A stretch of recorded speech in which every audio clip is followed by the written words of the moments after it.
এবার কি ইচ্ছা করে হচ্ছে না? তবে বলতেছিস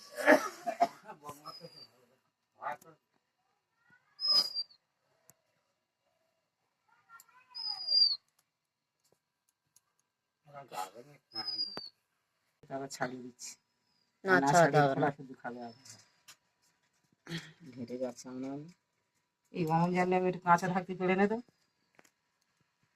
আমি কালকে না পরশু দিনে দেখলাম, কি রে কিছু হয় না কেন? টিপে দেখিনি, কিন্তু টিপে দেখলি ভালো হতো।